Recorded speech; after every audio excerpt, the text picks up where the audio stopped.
Lausanne ভাই কি লাগবে? 2 কেজি মরিচ লাগবো, মরিচ দাও। ব্যাগের দোকানে কি বাজার করতে আইছি? ব্যাগ লাগবো, ভালো ব্যাগ থাকলে ব্যাগ দেখাও। আবার জিগাও কি লাগবো? এই ব্যাগটা খুইলা খেলে দাও কত? এই পাকড়া পাকড়ি ব্যাগটার দাম? এই ব্যাগটা আপনাদের কাছে তো দামাদামি করা যাবে না, আপনাদের জন্য একটা কমায় টমায় বইলা দিতেছি। বুঝলাম না, তুমি এমন শিরোনাম কইতাছো কি লিগা? তোমার কাছে কি শিরোনাম উনতাইছি? ব্যাগের দাম কও ঠাস কইরা, পক পক কমাই করো মিয়া। ভাই 2000 টাকা। 2000 টাকা দিয়ে ব্যাগ কেনার পোলা পাই না আমরা রে? তাহলে কি বাইরে লইতাম? এ ভাই 1500 টাকা দিয়ে দেন তো। আমরা এলাকার পোলা পাই নাম করতে 2000 টাকা রাখবো। বস কামটা কি হইলো?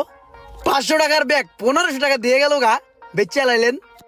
আরে এখন তো আমি আগে থেকেই চিনি, এলাকার নামি দামি লোক। আমি ভাবছিলাম মনে মনে এরা যদি আমার দোকানে কহ নাই তাইলে এক কাছ থেকে আমি জিনিসপত্র কেনা দাম নাই রাখবো, কিন্তু এরা এই তো মনে করছে অগো প্রভাবটা আগে খাড়াইছে। এখন যাক, নিজেরটা নিজে কাচিদা ফাললো, 500 টাকার জিনিস 1500 টাকা দাম